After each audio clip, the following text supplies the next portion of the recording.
Hello and welcome to the channel where I taste and rank different types of alcoholic beverages. Today I'll be doing a wine tasting. Specifically, I'll be trying 6 different canned wines. This tasting ranking is strictly my opinion, so there's no right or wrong answers, just what I rank these guys based off the taste. Also, don't forget to hit the subscribe button. Currently, I try to do 2 videos a week on Tuesdays and Fridays, but would love to do more, and you can help support me by hitting subscribe. Alright, with that said, let's get started. Alright, so here are the 6 wines that I will be trying. Again, these are all canned wines. So I grabbed 3 rosés, 2 Pinot Noirs, and 1 red blend. Alright, so let's go with the rosés first, since these are the lighter ones. Alright, all these rosés, and most of these wines, honestly, were all about the $4.99, $5 to $5.50 price range. So they weren't too expensive. The only one that was the least expensive is the red blend, which is the barrel house when I get to that one. But yeah, so here it is. Let's see. So this is House Wine Rosé. All right, so this guy is again. So a can is half a bottle of wine.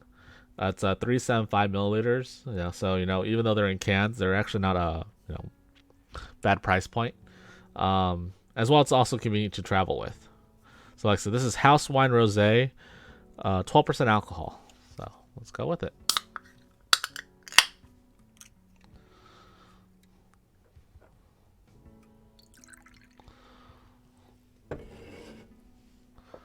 Color on that. It's not super pinky like a rosé would be, but we'll go with it.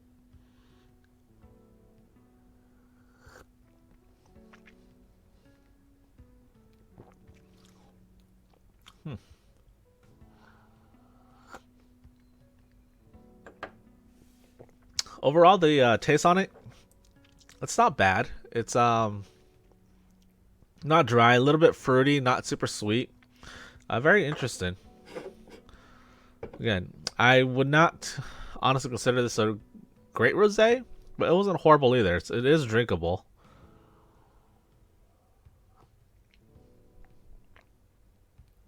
It did have some, fruitiness to it, like a little bit strawberry, raspberry flavors. But I don't know. It just doesn't seem like a traditional rosé to me. It wasn't really dry. It almost tastes like a box wine, honestly, which isn't a good thing. That's why I'm a little bit confused about it. It just doesn't taste bad, but also isn't good. For this one, I'll probably give it a C.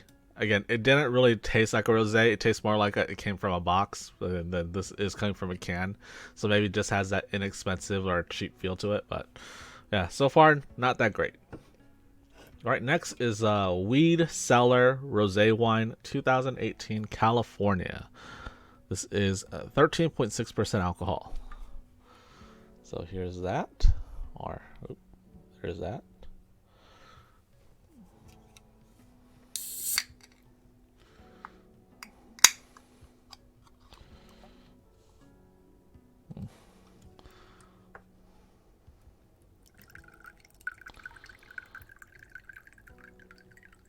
The can on this one did not pop open that great.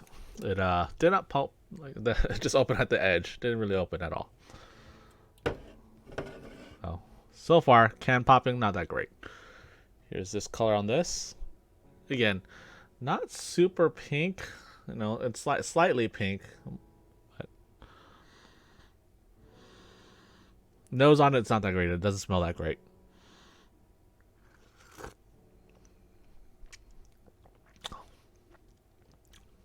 Taste wise, I don't know. It's a 2018, which isn't past its prime, but it is getting pretty old when it gets up there, especially for a rosé. Typically, for most whites, again, the older the better is not true for those for whites or rosés. Those guys, again for rosés and whites, you generally want to drink them a little bit earlier.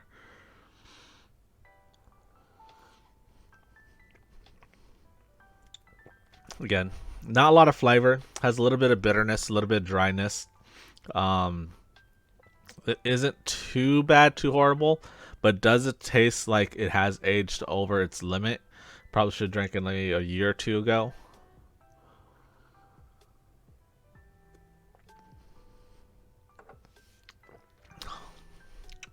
Again, there's not a lot of flavor. It's very, very less lagering. It's like almost close to waterish, like almost like a bitter seltzer water. I didn't enjoy it. I didn't like it. It could just be that it's just the vintage that's just a little bit old. But this one I'm gonna give a D. It was not enjoyable at all. I actually like the house rosé much better than I did the sheet can rosé. Sorry, not sheet can. It's the weed rosé. Next one is a sheet can rosé. All right, this one right here.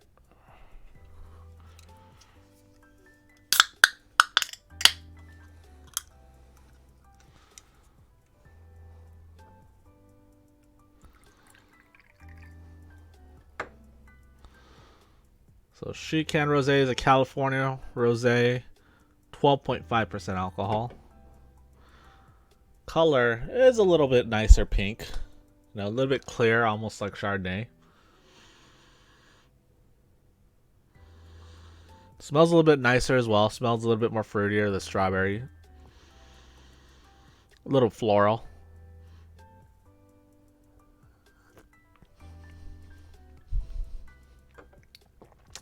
Now this one tastes like a rosé. It's slightly dry. Has a slight sweetness to it. Very, very hint. Not overly sweet. Just a very fruity sweetness to it. Has a little bit of a citrus, almost like reminds me. This almost is like I guess a pink lemonade, honestly. But again, not as sweet, or definitely not as sweet. There's not a lot of sugar in it at all.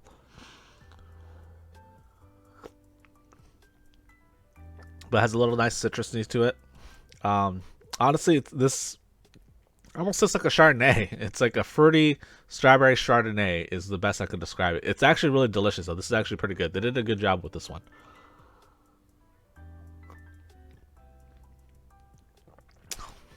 It is actually very easy drinking as well.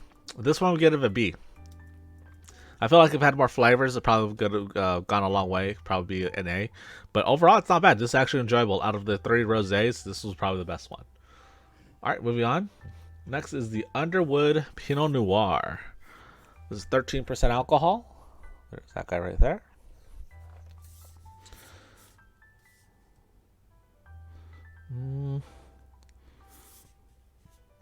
So this is out of Oregon as well.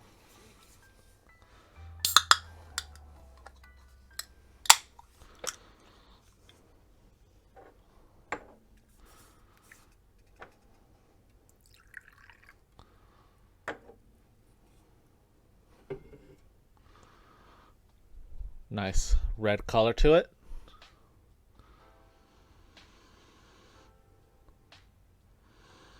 Not a lot on the nose. Nose is very light.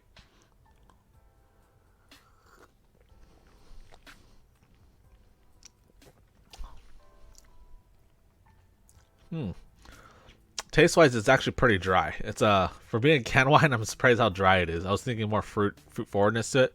There's not a lot of fruit at all either.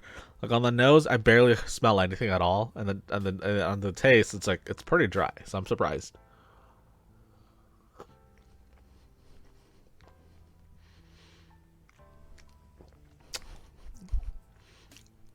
I'm also getting like blackberries or dark berry flavors. It's not bad, but surprisingly, it's pretty dry.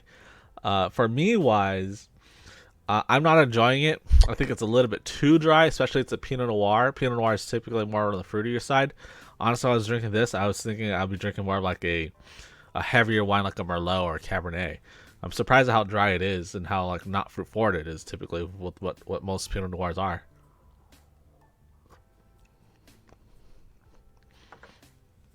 It's like lacking a lot of fruit forwardness that usually Pinot Noirs get. So that's a little bit more disappointed.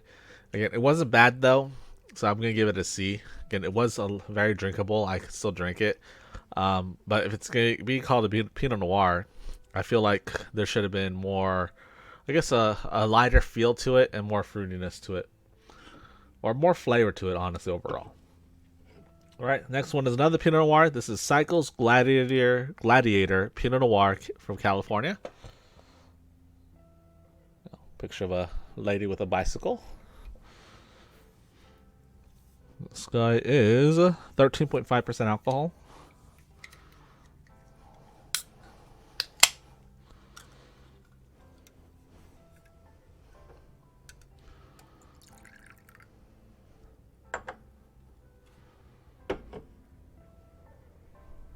Color on that. Nice little red color.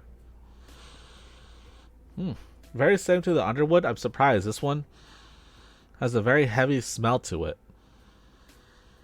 Almost like iron or something, like a little metally and metallic. Again, both of them had the same smell, so I don't know if it's the can that's causing it, but they both had a weird smell to them. Interesting.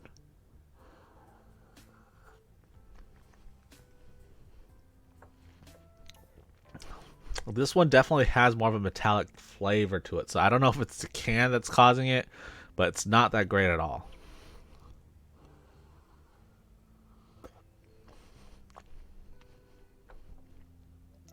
One thing that does have more than the Underwood, though, it does has a little bit more fruitiness to it. And it does still have a big dryness like the Underwood had, but this one did have a little bit more flavor. Overall, this one I'm going to give it a C, though, because it does taste like there's a little bit of metal into it, which from the can, maybe, I don't know.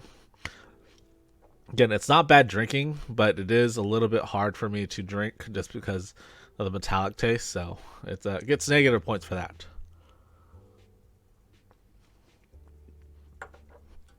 But overall, it's pretty solid, though. I didn't like it. All right, last one. So this is the last one, which I said was the most inexpensive one.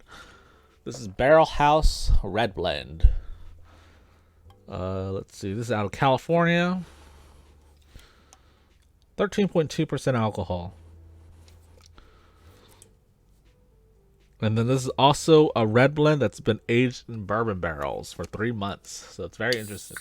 So again, this was the least expensive one. This one was, I believe, $2.99, $2.49. So right under $3 for a canned wine. And again, these canned wines are half a bottle of a regular $7.50. So they are actually a good price if you're looking for something inexpensive. Also travel friendly. So this one is a very dark red compared to the Pinot Noir. So this one does not have the can smell or the metal smell that the other two had. It actually has a really sweet smell. Very fruit forward, strawberry, berries. So it actually has a really nice aroma.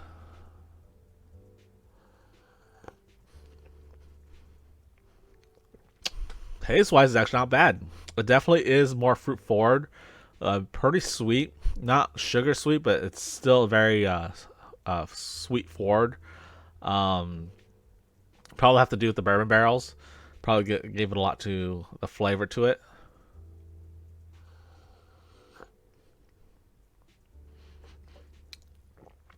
But it's actually really good. It's delicious. I think it's very complex. Not dry at all. If anything, it's very medium to light bodied in the taste. It's very easy drinking. Overall, this is actually fantastic.